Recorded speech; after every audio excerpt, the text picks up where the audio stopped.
United Kingdom, particularly the royal family, has turned the page on a new chapter with King Charles III's coronation.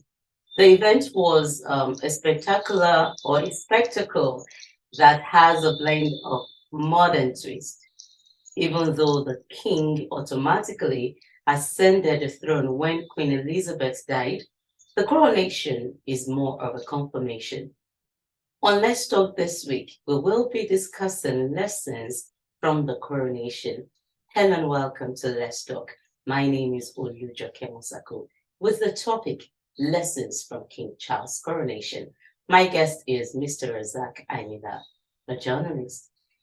But before we delve into the program proper, I'd like to remind you, as usual, to please subscribe to our YouTube channel and follow us on all of our social media platforms. Until then, please enjoy the ride with us as we go through this discussion together. Ensure that you stay tuned till the end. Thank you so much, Mr. Razaq Ayinla, for coming on the show. It's nice having you. It's a pleasure to be here today. Good morning. Okay. Now let's take a look at the foundation of monarchy in the UK and what was it like? Yeah, you cannot talk about UK without monarchy because it's just the beginning of governance and administration in UK. If you have to look at it, it reflects even in everything they do. You have to consider their law. Their law came from monarchical order. Until today, they don't really have what we call written document called constitution. What they have, it's what actually started from the palace of the queen or queen, as the case may be, and of course that is what the system of government in Britain rests on. So if you have to consider how they've been governed all this while, then you want to say that we have the Privy Council, we have the King Privy Council, and the Parliament. The three of them are the one giving order and giving the direction of governance in the UK. So monarchy, it's as old as UK itself, and of course it's a practice of government they have in UK. Now I know you followed the coronation. What would you say is different from the way it was done before now, from history? Yeah, there's nothing tangibly different because if you have to place the recent coronation to what was done 70 years ago in 1953, when Queen Elizabeth was coming as the Queen of England, if you have to put it side by side, there's a little difference in terms of those that actually organize it, in terms of what events signifies, in terms of what actually played out in the whole event. For instance, if you have to consider for the first time, the sword of offering was never carried by a woman or a lady before. And for the first time, we saw a conservative MP, Miss Penny Mordaunt, carrying and of course handing over the sword of offering to the new king. So this is a little difference that actually occurred. But if you look at the whole scenario, the same thing was done because officiating priest was Archbishop of Canterbury, and of course was one that officiated.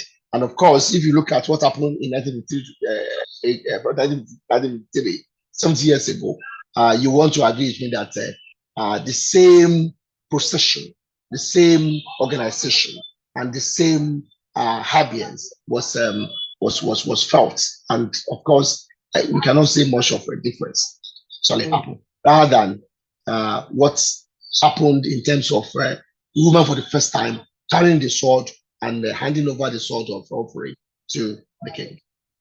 Now, there is something I also noticed that,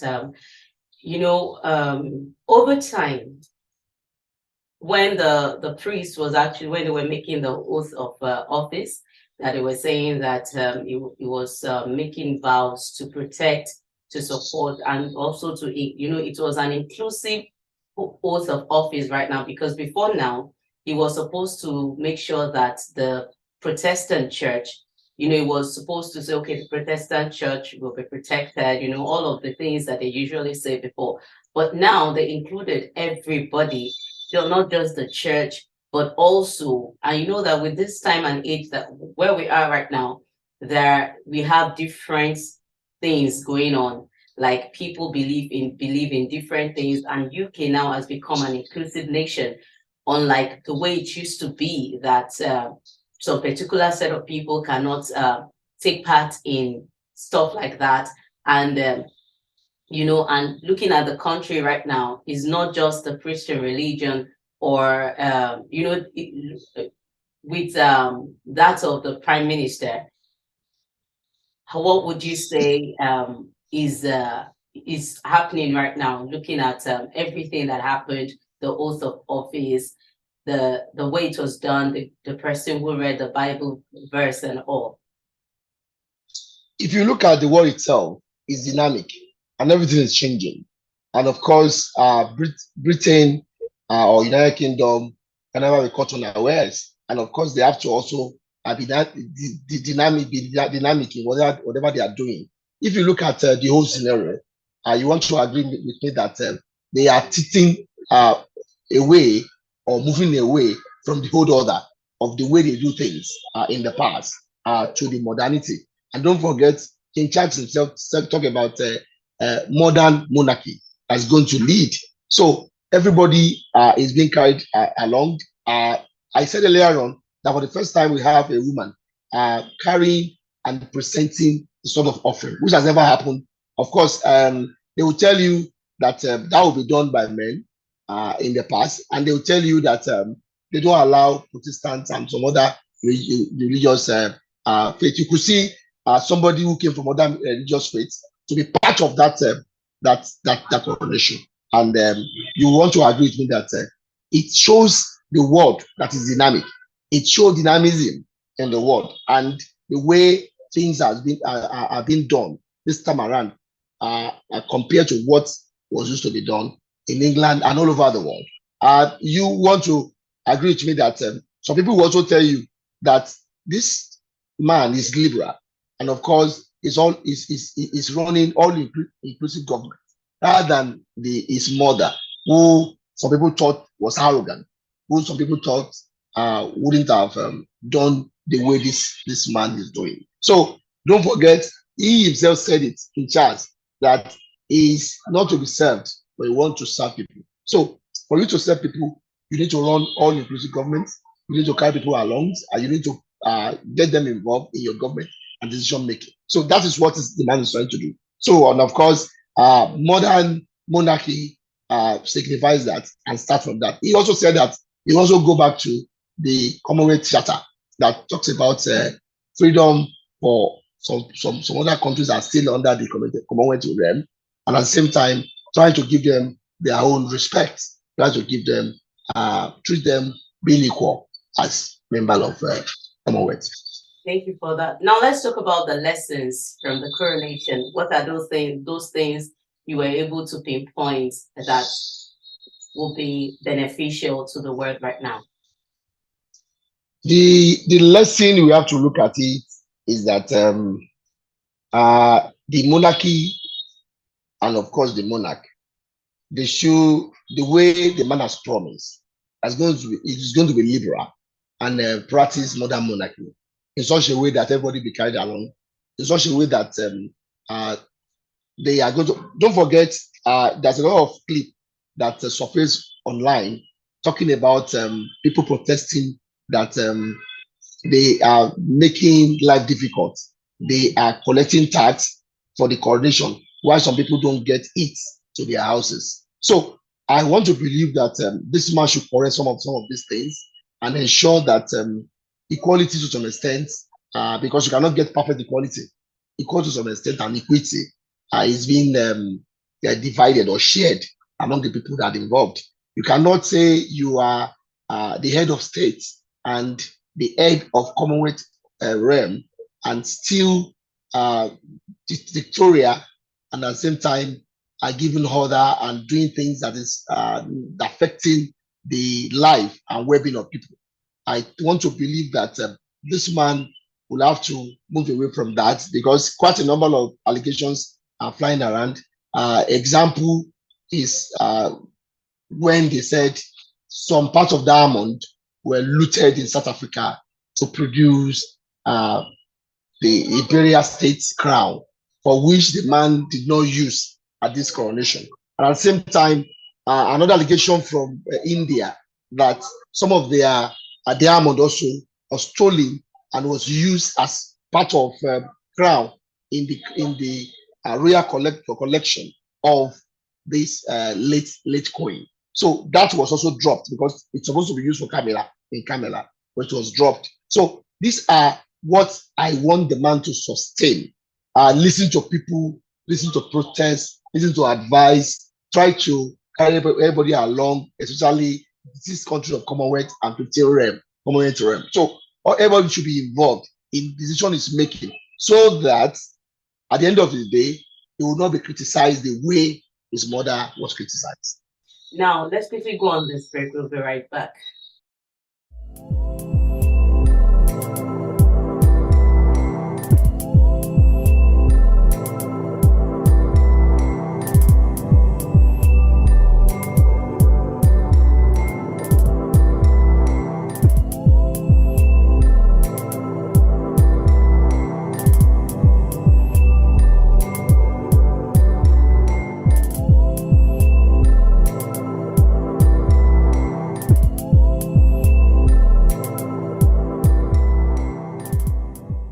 Welcome back. The program is Let's Talk on DNC Work, and I've been speaking with Mr. Razaq Ayinla. He is a journalist.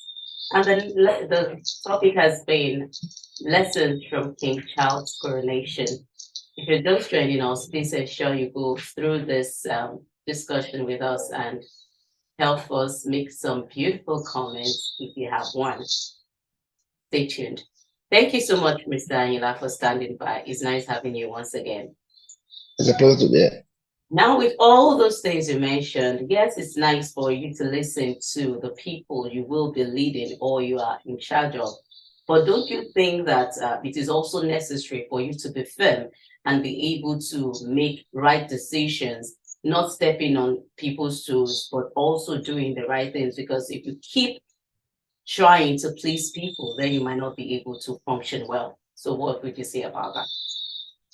Yes, getting people involved in decision making does not affect firmness of a ruler or a king like King Charles. If you are bringing people on board as advisory council and listening to them, I want to believe that two heads, as they say, is better than one. And of course, you have to look at the two heads that are better than one. You have to look at the body language and the speeches and protests of people that you are governing. If you are to make, you have to feel their pulses if you want to make any law, because you are just there to be a leader and somebody who they have entrusted their life, their land, their wealth, and everything to. So you need to administer it judiciously.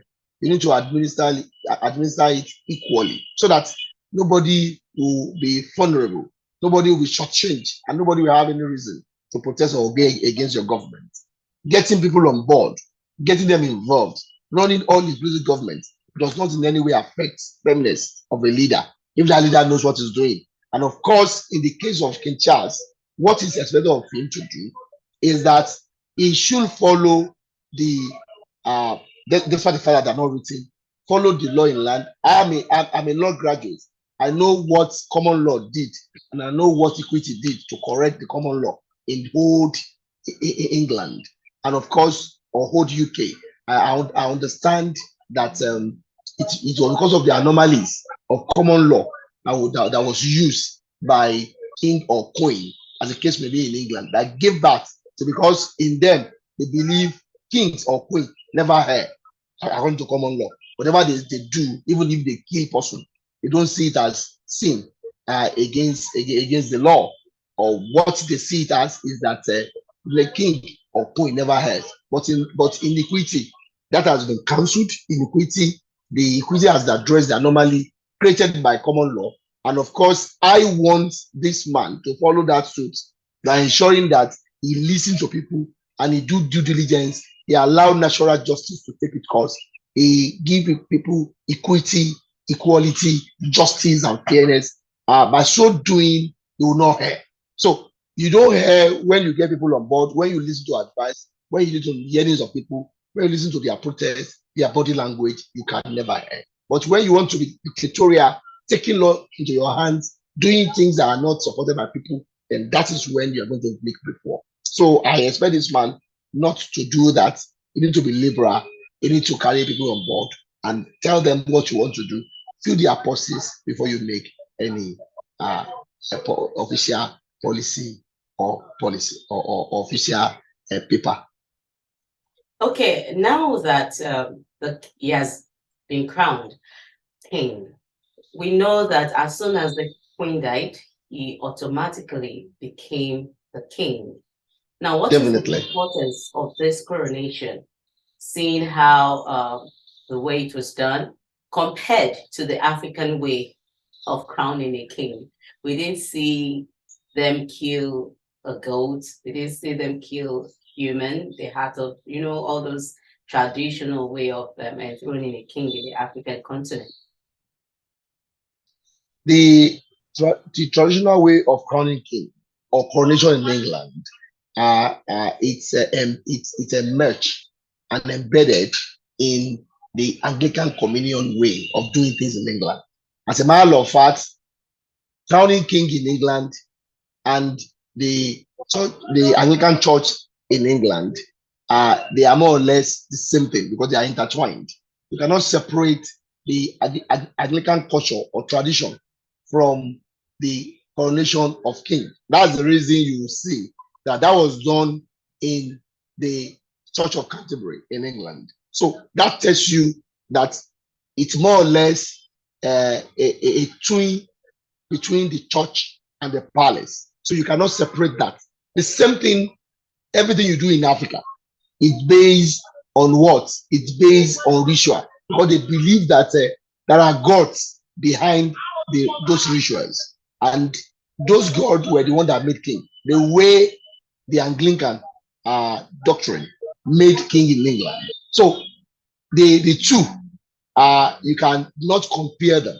Because if you have to compare them, you want to run foul of what is allowed by heaven. I'm talking about the great God. So what they do in England is listening and acting the way they are being controlled or they are being directed by the church in England, which is seen as an extension of Westminster.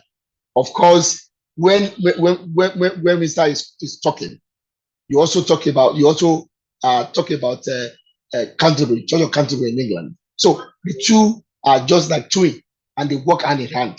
So whatever you want to do as far as king is concerned in England, it must come from Church of Canterbury, which is the headquarters of Anglican Church. So the same thing they do it in Africa, because if you are to talk about Yoruba land, for instance, we believe so much in our gods, in Odudua, and how our kings are crowned in that way, involving killing of goats. Well, that was the template laid for us by our forefathers. The same thing, the template laid for them in England in the way they do coronation and they crown their king. The same thing is done in Apihoyo, in Ife for Oni, and in Ogumosho for Shongo Ogumosho, as the case may be in Yoruba land, and some other African countries, except in Arabian Africa, where they also follow Quran in the crowning of king. Of course, if you go to another part of Nigeria, they also use emir and they crown their king based on what they are being directed, Quranic or Sharia injunction. So these people are being biblical to listen to the word of Bible in crowning their king. That is what is in tune. And of course, you can compare both of them or all of them the way I've just analyzed. Okay, thank you very much for that exposition. Now, do you foresee a better relationship with the Commonwealth nations and other countries Now, you mentioned earlier that some people were actually against the king, especially when it comes to the issue of tax. And I also read somewhere that someone said, "Is not my king. This is someone in UK." Now, looking at other countries, especially the Commonwealth nations, do you foresee beautiful relationship between the Let's prince do and the let's create a conversation around it. In England, these are the people directly under the king. And of course, they are paying taxes, and they consider the taxes as being punitive and injurious to their life being, to their well-being. And of course, they are protesting against that. That why are we running? Because if you look at it in the world today, in the top five richest monarchy that we have in the whole world, England is the fifth, because you are starting with Saudi Arabia monarchy, which was about $1.5 trillion. Then you also talk about Kuwait monarchy. You also talk about Qatar monarchy. You talk about UAE, and then and the British monarchy. So they believe that they are too extravagant. They believe that they are getting all these stars to feed the king, to feed the queen, and to feed anything attached to the king. And people of England believe that this is extravagant, and of course, it is injurious to them, and they must protest against it and talk against it, so that they will have to like change. And that is what the man has just promised them.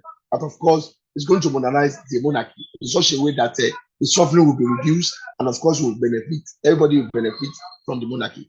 But if you are talking about people complaining outside UK, you want to talk about 15 Commonwealth realms that are still under the King of England. For instance, we have Jamaica as part of them. We have New Zealand as part of them. We have even Canada, far away in US, as part of them. So these are people that are actually saying it's too old to be running monarchy.